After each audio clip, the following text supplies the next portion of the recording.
تو جب Muslim world کی طرف سے آئی ایس ایف کے تابع آئی ایس ایف کے انڈر کمانڈ وہاں پہ فورسز چلی جائیں گی تو یہ بڑا امپیکٹ آبویس نظر آئے گا. ایسا نہیں ہوگا کہ یہ ایسا آپ کو لگ رہا ہے کہ جب یہ افواج وہاں پہ چلی جائیں گے آئی ایس ایف کے تابع اس کے بینر کے تحت تو پھر بھی اسرائیل اسی طرح اپنی مرضی کر پائے گا جو چوہی صاحب بھی بات کر رہے ہیں؟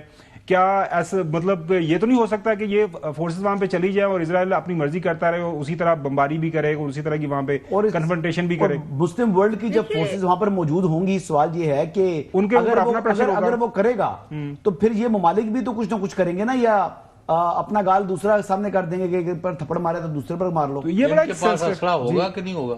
نہیں، وہ تو ساری چیزیں ظاہری بات ہے شوز صاحب، فورس آ رہی ہے وہاں پر. ڈاکٹر صاحبہ میرا خدشہ یہ ہے کہ جو گراؤنڈ جس کو آپ کہہ رہے ہیں نا بوٹس آن دا گراؤنڈ، اس کے لیے میں کہہ رہی ہوں کہ کیا گراؤنڈ ریڈی ہے for boots on the ground? ہاں یہ بات، یہ بہت بڑا سوال کنڈیشن ہے کہ نہیں ہے؟ کیا نیچے ایسی کنڈیشنز ہیں کہ آپ بوٹس آن دا گراؤنڈ اتار پائیں؟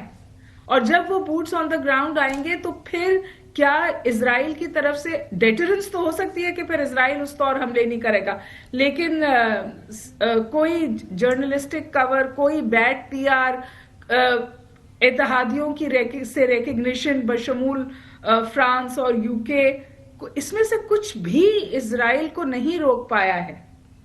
وہ سیٹ ہیں کہ جو ہم نے اپنا جو مومنٹم بنایا ہے اس وقت، ہم اس مومنٹم سے واپسی نہیں جاتے جب تک اپنے ہم اہداف حاصل نہ کر لیں. ڈاکٹر صاحبہ لیکن اس پرانی طرز کا اگریشن کس طرح کر سکتا ہے اسرائیل اگر آئی ایس ایف کی فورسز میں ملٹیپل کنٹریز اگر بیٹھی ہوئی ہیں وہاں پر، ٹھیک ہے وہاں پر موجود ہیں، تو اگر سپوزٹلی میں کہہ رہا ہوں خالی جو 5-7 ممالک میں پاکستان کو بھی شامل کر لیں تو اگر اس قسم کا اگریشن کرے گا تو کیا اس کو جواب نہیں ملے گا وہاں سے؟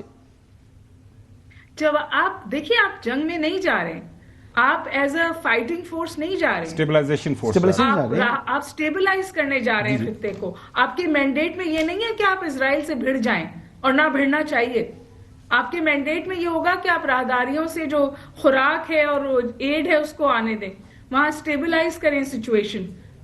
جو ان کا خیال یہ ہے کہ جو اندر ہیں ان کو، مجھے نہیں پتا اگر اس کا حصہ ہوگا کہ حماس کو ڈسارم کرے، اور یہ پھر بہت مشکل چیز ہوگی. بالکل ہے. حماس نے تو اس کو کلی طور پہ ریجیکٹ کیا ہے، تو کیا پی ایل او کے ساتھ ہم کھڑے ہوں گے حماس کو ڈسارم کرنے کے لیے؟